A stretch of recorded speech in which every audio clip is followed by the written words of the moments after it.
Hello everyone, my name is Matthew and this is Learn the Lingo. Welcome to Lesson 21 of Hebrew Basics, a series where we learn the essentials of Hebrew grammar. For the past several lessons, we've been studying and using the present tense in Hebrew, and seeing all the different ways it can be formed, depending on where certain letters are in a root. Today, we're going to learn another tense called the infinitive. In English, the infinitive is to plus verb, like to see, to read, or to eat. In Hebrew, we have the same thing. The preposition le, to, with a verb in the infinitive tense, which we are going to learn today. Let's take the root kuf resh aleph, which has a meaning of reading, and say to read. To is a lamed, le, and the infinitive of read is like this. Under the lamed, we put a hirik, e, and then comes the first letter of the verb's root, kuf, with a shva underneath. Next, we have the second letter, resh, vav with cholam, and third letter, silent aleph, likro, to read, a regular infinitive. We can use the infinitive in a sentence like, I want to read. I is ani, want can be the feminine singular rotza, and to read is likro. Ani rotza likro. I want to read. Ani rotza likro. Just like the present tense, with roots ending in hey, the infinitive doesn't have this regular form. To say to see, for example, we'll need the root resh aleph hey. To make the infinitive of this root, we have lamed, hirik, first letter resh, shva, second letter aleph, vav with cholam, and then things change from how regular roots do things. Instead of ending with the third letter hey, we instead add a tav as the last letter. Lirot, to see. Lirot. Let's say I want to see your cat. I is ani, and for want, let's now use the masculine singular rotze. To see is lirot. To say your cat, we can say hachatul shelcha. The cat, hachatul shelcha, of you, masculine singular. Chatul takes a he to mean the instead of ha.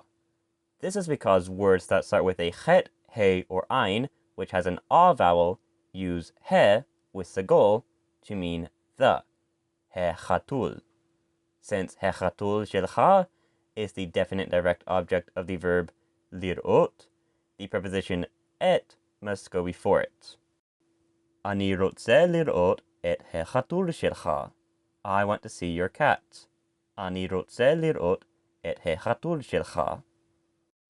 In our last lesson, we learned another way to say your cat, which is chatul, cat, in construct form, with a u suffix on the end. To put chatul in construct form, we only have to shorten the kamat to a patach shva. With most words, it would shorten all the way to a shva, but the letter chet cannot take a shva when it's the first letter of the syllable, so it has to be a patach shva. This means chatul in construct form is still pronounced chatul. Onto chatul, we add a masculine singular u suffix, which will be either the first cha suffix we learned, or the second echa suffix. The first suffix is used with singular nouns, while the second is used with plurals. Chatul is singular, so we add the first cha suffix to get chatul cha, your cat. Ani rotze lirot et chatul cha. I want to see your cat. Ani rotze lirot et chatul cha.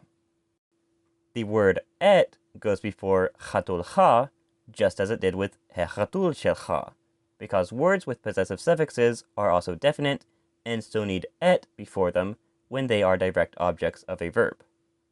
If this sentence was directed to a woman, instead of the cha suffix on chatul, we would add ech, chatulech, your cat, feminine singular. Ani rotze lirot et chatulech. I want to see your cat, feminine singular. And if the u was masculine plural, we'd use the suffix chem. Ani rotze lirot et chatulchem. I want to see your cat. Let's also see the sentence with the feminine plural chen.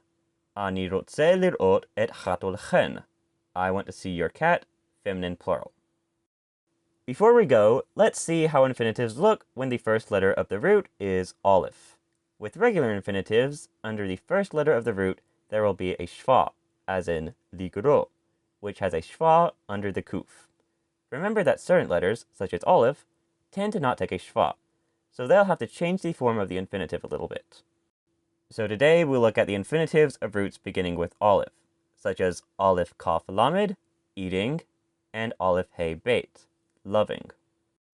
To say to eat, we start with a lamed, which means to, and under it we put a segol instead of a hirik. Then comes the first letter aleph with a segol shva. Then the second letter kaf, vav with cholam, and third letter lamed, as with regular infinitives. Le'echol, to eat. Le'echol. The root aleph hey beit works the same way to make the infinitive to love. Lamed, segol, first letter aleph, segol shva, second letter hey, vav with cholam, and third letter beit. Le'ehov, to love or to like. Le'ehov.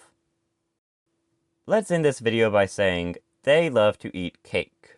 They can be the feminine hein, which means the verb love must be the feminine plural present tense ohavot.